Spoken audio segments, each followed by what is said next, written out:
Hello again, friends. Welcome to Children's Liturgy. Well, I can't believe it, but we are at what is called a big transition point. We are about to change church seasons, and we're going to talk about that in just a minute. But before we do that, I'd like to share a prayer with you, and it comes from this little booklet that I sent out to your families a long time ago. These prayers are called Sheltered at Home. And when we first looked at these prayers, it was back in the springtime, I believe. Well, here we are, almost toward the end of November. This prayer is just right for us today. And I'm going to read this out loud, so I just ask you to listen. Listen with your ears and with your heart and with your mind. This is called Prayers for When We Miss Our Church. We look forward to the meals we will have when we can be together again. When we pull out all the extra chairs and cups and plates, and potluck dishes will be passed around. Before we feast, we will give thanks to you for bringing us together again. We look forward to worship with Holy Communion, when the bread is broken and the cup is blessed. We will remember that this is your table, O Christ. Before we feast, we will give thanks to you for bringing us together again. Amen.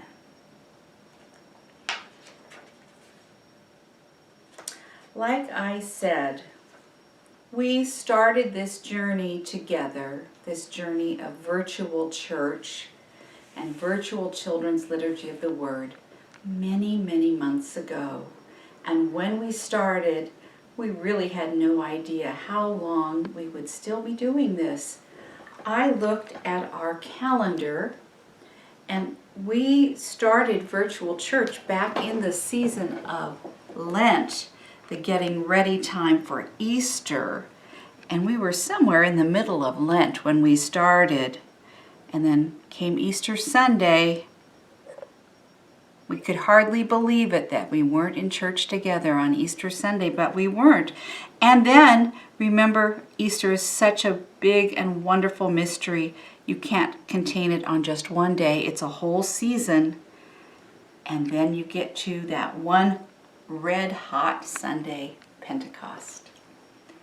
Well, then we were in the green growing season, and we kept growing and going and going, and it was green for a very long time. And friends, here we are at the very last Sunday in the season after Pentecost. We've had 25 Sundays, I believe, since Pentecost. Next week, we start our journey toward Bethlehem. We start the season of Advent. And next Sunday is the very first Sunday in the new church year. So we'll have 4 Sundays to get ready to come close to the mystery of Christmas. I've included at in the notes for this video a link to the story of the Circle of the Church Year, and a really wonderful Godly Place storyteller is doing this story. She's actually someone who lives in Canada, and I really liked the way she told the story, so I wanted to share that with you. One of the things that we are reminded of when we hear this story is that sometimes people think that time is a line. And we use this gold cord in the story. Do you remember how it's very new and it keeps getting longer and older, and we wonder, will it ever end? And then it does end. But we realize that what was new becomes the older part, and what was the last thing becomes the first part. Well, the church took time in a line and put them together to remind us, as we look at this circle of the church year, that endings can be beginnings. And beginnings are sometimes endings. We just keep going around and around and around the whole church year. And some days feel really special, and they are really special, but every day can be a day when you come close to God, when you come close to the mystery of God's love. So this is a wonderful story, and it's a fun story to play with and work with. I can't wait till we're back in the Godly Play classroom and you can touch all of these wonderful stories again and take all of the weeks out. One thing I'm just going to say is at St. Michael's, when we are in the season of Advent, we use the color blue. And so when you see the Advent wreath at church, you will see the color blue. Some churches use the color purple during Advent and Lent. It's just a choice that people make. So I will put the circle of the church year calendar right to the side, and I want you to know that all of your Godly Play stories are in the classrooms waiting for you to come back. So don't worry, they will be there when we all come back together. Well, here we are, and our story this week has a picture of someone who is a shepherd with the sheep. Here it is, the coloring sheet, just black and white, before you add your own colors and your own way of doing it. This is the way that people from the illustrated ministry decided to color the picture. And the saying from this very beautiful picture is, "I will seek the lost, bring back the strayed, and strengthen the weak." It's an image of the Good Shepherd, and we often have heard stories when Jesus speaks about being the Good Shepherd and knowing all of the sheep by name, and they know the Good Shepherd by the sound of his voice. So we have lots of stories like that. This is from the book of Ezekiel, which is a book that was written long before Jesus was born.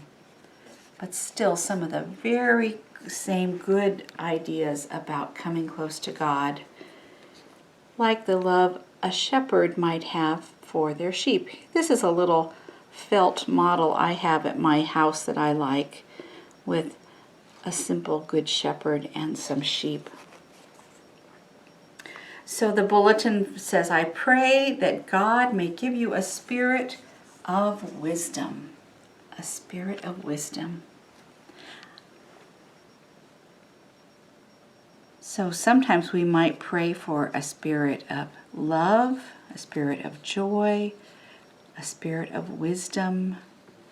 I was thinking about the difference possibly between wisdom and knowledge, that it's wonderful to have a lot of knowledge, and it's what you do with the knowledge maybe that is about wisdom. How do you use the knowledge? How do you use the gifts and the talents that you have in the world? That might be your gift to the world, is taking all of the good things you have and sharing them with the world. The gospel has a story, and the Gospel of Matthew has been the gospel we've heard a lot of this year. And next week we'll start a brand new church year, so we will hear gospel stories from a different gospel writer. So we'll talk about that, who that might be next week. But in this gospel, one of the interesting things that Jesus says when people are asking him questions, remember it was hard not to ask Jesus a lot of questions, but he's talking about what it might be like when people come before God. And he says, the king will say to those on his right, "My Father has blessed you. Come and receive the kingdom that was prepared for you before the world was created. When I was hungry, you gave me something to eat. And when I was thirsty, you gave me something to drink. When I was a stranger, you welcomed me. And when I was naked, you gave me clothes to wear. When I was sick, you took care of me. And when I was in jail, you visited me." Well, people were confused and they wondered what he meant. And they said, "When did we give you something to eat or drink? When did we welcome you as a stranger? Or give you clothes to wear? Or visit you while you were sick or in jail?" And Jesus continued, "The king will answer, whenever you did it for any of my people, no matter how unimportant they seemed, you did it for me." So we often remember this story as Jesus helping us to remember that when we meet a stranger, when we meet someone who is sick or in need of help, he wants us to look at that person with the same kind of love and compassion that we would look at Jesus if he was sick or in need of help or compassion or support, whatever he might need. It's a way of looking at the world and remembering that all people are made in the image of God, and finding something in ourselves, something that we can reach way down and say, "I see that you are a beloved child of God, and I am too." And finding that thing that connects us as human beings in this great big world. Even if there are many things that don't connect us, sometimes we can find that one connection, and that brings us close to each other, at least so that we can respect each other and be sure that we're taking care of each other as part of the human family. Well, I have a story for you today. I hope you like it. We had this story, many years ago during one of our family worship services, and one of our families brought the book in and read it to us, and I was excited that I was able to find this book on the computer, and someone has turned it into a lovely little movie for us. This book is perfect for us today. It's called Extra Yarn. Here we go.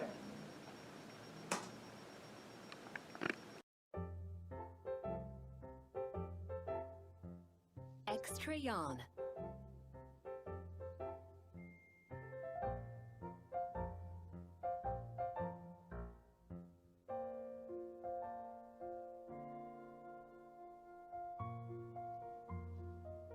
On a cold afternoon, in a cold little town, where everywhere you looked was either the white of snow or the black of soot from chimneys, Annabelle found a box filled with yarn of every colour.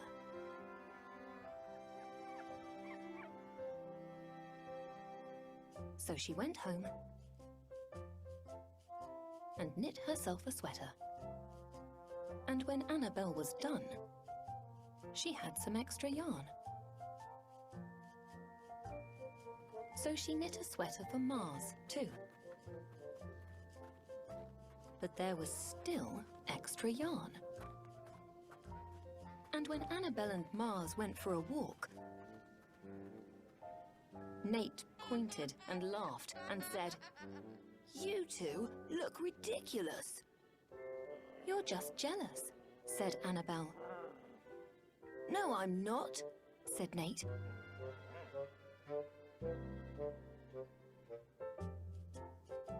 But it turned out he was. And even after she'd made a sweater for Nate, and his dog, and for herself, and for Mars, she still had extra yarn.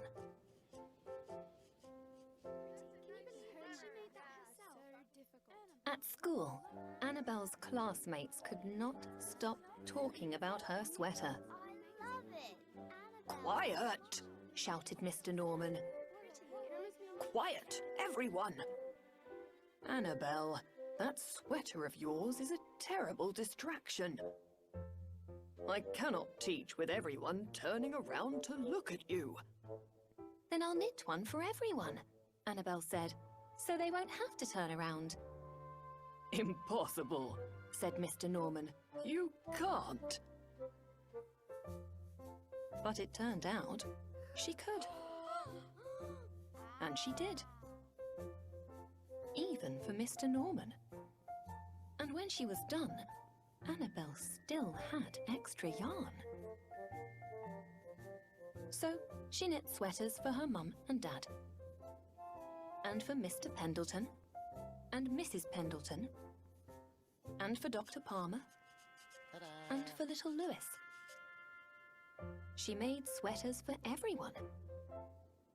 Except Mr. Crabtree, who never wore sweaters, or even long pants, and who would stand in his shorts with the snow up to his knees.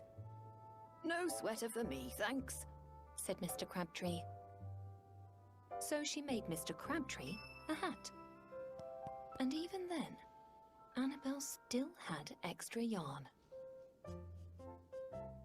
She made sweaters for all the dogs and all the cats, and for other animals too.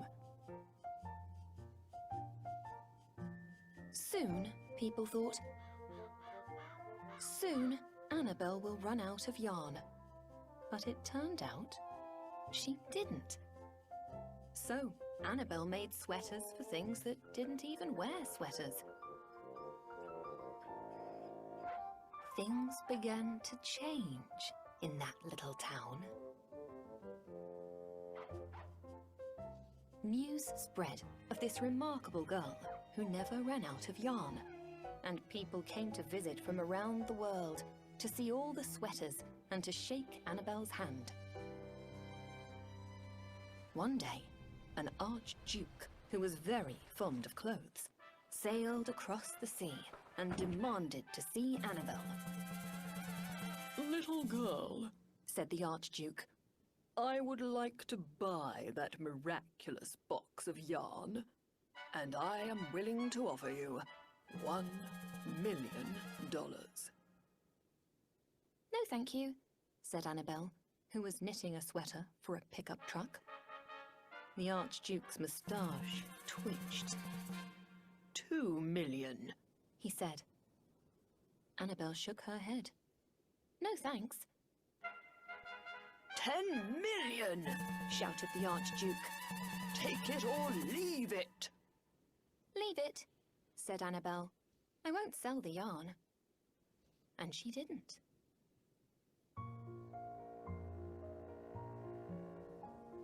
So that night, the archduke hired 3 robbers to break into Annabelle's house. And they stole the box and took it to the archduke, who set off across the snow and sailed over the sea back to his castle. The archduke put on his favorite song and sat in his best chair. Then he took out the box and he lifted its lid and he looked inside. His moustache quivered. It shivered. It trembled. The archduke hurled the box out the window and shouted, Little girl, I curse you with my family's curse.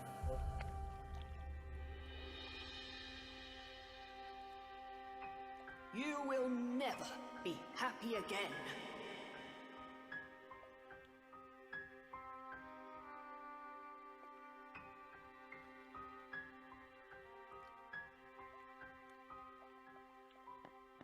But it turned out she was.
That was Extra Yarn, written by Mac Barnett and illustrated by Jon Klassen.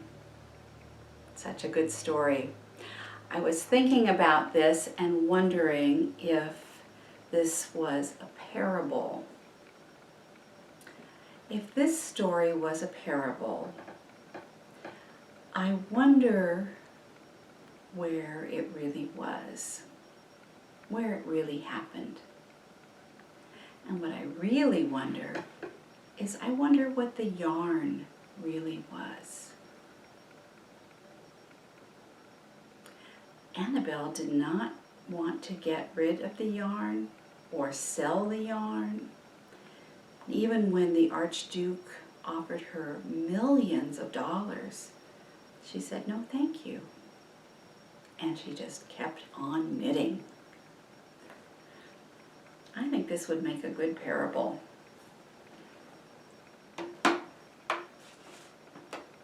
It reminds me again, and inside our bulletin this week we have a little spot that talks about that gospel from Matthew that we read.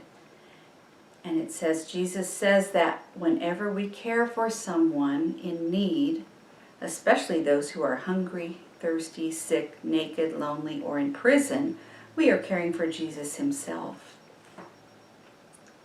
I wonder, do you think Annabelle was caring for people in need? I wonder if she was caring for people who didn't even know they were in need. Maybe she was giving them something even more than a warm sweater. Sometimes we need things that are more than just the basic things, like a house or an apartment and clothes and food. Sometimes we really need that love or that kindness from someone else, and that's just as important. So there are so many ways for you to share what you have inside of yourself, your kindness, your friendship. You can always share those things with other people.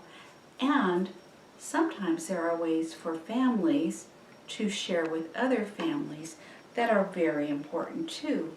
This week we're getting very close to Thanksgiving, and for so many of us, we won't be with our extended family because we're trying to really stay safe and take care of our health and our health of our friends and family, that maybe normally we would have a great big dinner, and it's going to be pretty quiet for a lot of people, I think.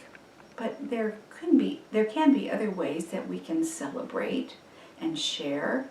And I want to suggest that one way we might do that is we might think about sharing some of the money that we would have spent on a big dinner, and maybe share some of that to help people who really need help at this time and need some extra help bringing food to their family. And there are places here in Portland and in Oregon that do such good work.